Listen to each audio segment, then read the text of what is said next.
Hi friends, మనం channel start చేసి ఇంకా కొత్తగా చేస్తున్నాం ఈ మధ్యలోనే. కానీ ఈ మధ్యలోనే ఇలాంటి వీడియో చేయవలసి వస్తుందని అయితే నేను అనుకోలే.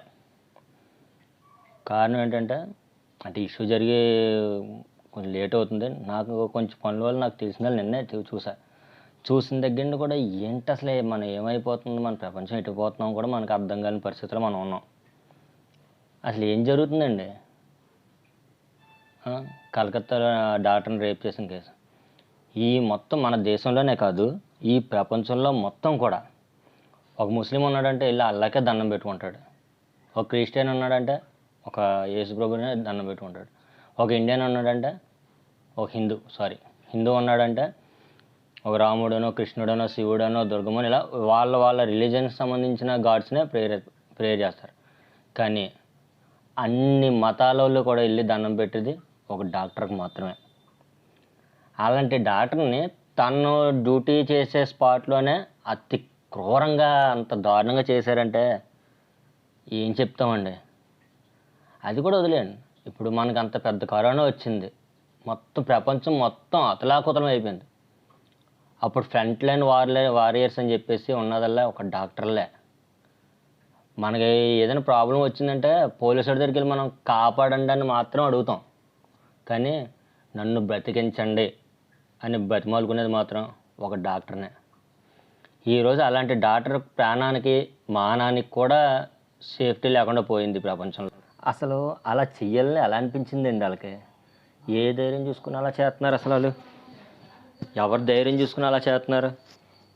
అంటే మన చట్టాలు న్యాయస్థానాలు వాళ్ళు ఏమీ చేయలేవు, మమ్మల్ని ఏమీ పేయకలేదు అనే ఒక్క ధైర్యం వాళ్ళని అంత దారుణంగా ఆలోచనలకి ప్రేరేపిస్తుంది.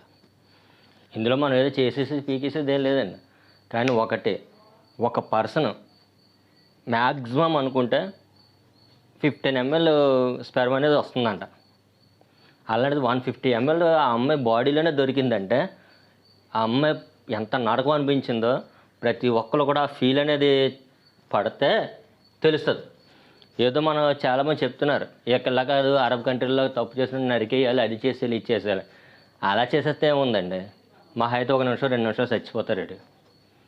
ఆడెవడ తప్పు చేసినాడు పైన ఉన్నాడు చూడండి, ఆడ అంటున్నాడంట ఏం చేస్తారు, ఊరేస్తారా, వేసేసుకోండి అని చెప్పి అంటున్నాడంట. అంటే ఆడికి చావే ఉంది, మహా 2 నిమిషాలు తేలిపోద్ది. కానీ ఆ అమ్మాయి పడ్డ నరకం ఆడు పడ్డా. ఆ నరకం పడాలంటే నా కొడుకుని పట్టుకొని ఎంత క్రూరంగా ఉండాలంటే, మనకి ఇదివరకు రాజుల కాలంలో ఉండేవాడు శిక్షలు, అవి అలాంటివి చూసి ఈ నా కొడుకులకు వెయ్యాలి అర్జెంటుగా. దయచేసి మీరెవ్వరూ కూడా ఈ ఒక్క వీడియోకి మాత్రం లైక్ అనేది కొట్టద్దు. కారణం ఏంటంటే ఇది మనం లైక్లు కొట్టి సెలబ్రేట్ చేసుకోవాల్సిన విషయం కాదు. అంతకాలితే సబ్స్క్రైబ్ చేసుకోండి, అది కూడా ఫోర్స్లో కాదు. కానీ కామెంట్ చేయండి, షేర్ చేసుకోండి. ఎందుకంటే ఇలాంటి విషయాలు మనం ఎంత షేర్ చేసుకుంటే అంత అవేర్నెస్ పెరిగితే అంత అవేర్నెస్ పెంచుకోవాలి. ఇది మాత్రం ఖచ్చితంగా చేయండి. ఇది మై హంబల్ రిక్వెస్ట్ అండి. లైక్స్ మాత్రం వద్దు, దయచేసి లైక్స్ చేయొద్దు. Okay, thank you.